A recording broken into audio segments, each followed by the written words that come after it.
Shalom, kita bertemu kembali di Inspirasi Pagi. Pada kesempatan ini saya akan membawakan satu tema dengan tema yaitu setia itu langka. Beberapa waktu yang lalu saya pernah membaca satu kata-kata bijak dari seorang Bruce Lee. Dia berkata seperti ini. Tentunya kita tahu Bruce Lee, dia seorang master dari kungfu dan beliau sudah meninggal, sudah lama meninggalnya. Tapi ada satu kata yang saya ingat sampai saat ini, yaitu dia berkata begini: saya tidak takut dengan orang, dengan musuh yang bisa banyak jurus tetapi tidak menguasai sepenuhnya. Tetapi saya lebih takut dengan orang, dengan musuh saya yang punya satu jurus tapi dia sangat menguasainya. Iblis tidak pernah takut terhadap orang-orang percaya yang gereja, yang pelayanan, yang doa dan sebagainya. Tentunya itu bagus. Tetapi kembali lagi, tapi seperti kata-kata Bruce Lee bahwa kita melakukan semuanya itu, tapi kita tidak melakukannya dengan segenap hati kita, tidak melakukannya dengan kesungguhan, kita tidak menguasainya. Kita mungkin hanya pelayanan mau dilihat orang, ingin tampil, kita doa karena sebatas rutinitas aja, kita ke gereja karena kita orang Kristen, tapi kita tidak mendalami, kita tidak sungguh-sungguh melakukannya. Firman Tuhan di dalam Amsal 20 ayat yang ke-6 berkata, banyak orang menyebut diri baik hati, tetapi orang yang setia siapakah menemukannya? Saya mau encourage setiap Bapak Ibu Saudara sekalian.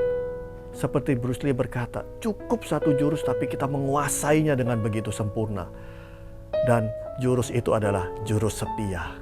Karena apa? Orang baik banyak tapi orang setia susah. Saat ini seorang businessman, mereka kesulitan mencari orang-orang yang setia. Orang-orang yang baik, orang-orang yang pintar banyak di luaran. Tetapi orang yang setia butuh proses, butuh waktu untuk menemukannya. Dan itu adalah hal yang langka.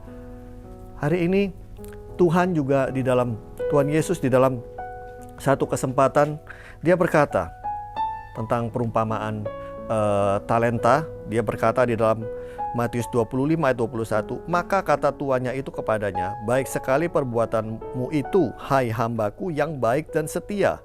Engkau telah setia dalam perkara kecil, aku akan memberikan kepadamu tanggung jawab dalam perkara yang besar. Masuklah dan turutlah dalam kebahagiaan Tuhanmu. Jadi Tuhan Yesus juga menuntut kepada hamba-hambanya, yaitu kesetiaan. Karena Tuhan tahu bahwa kesetiaan adalah hal yang langka hari-hari ini. Iblis tidak takut dengan rutinitas kita. Kalau kita melakukannya, biasa-biasa saja kalau kita melakukannya karena kita orang Kristen. Tapi iblis takut saat kita melakukannya karena kita setia. Karena kita melakukannya karena kita setia kepada Tuhan kita, yaitu Kristus. Kita setia kepada Allah yang terlebih dahulu sudah setia kepada kita. Orang-orang setia adalah orang-orang yang terus melakukannya apapun kondisi yang dihadapi.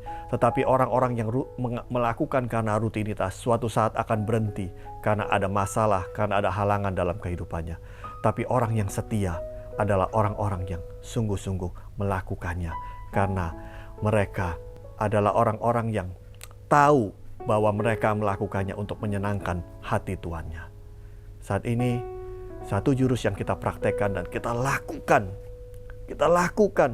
dengan mahir, kita lakukan dengan kesungguhan, yaitu kesetiaan. Dan iblis takut dengan orang-orang yang setia. Karena orang-orang setia adalah orang-orang yang dikasihi Tuhan dan akan terus diberikan perkara-perkara yang lebih besar, dan lebih besar lagi. Puji nama Tuhan. Tuhan Yesus memberkati.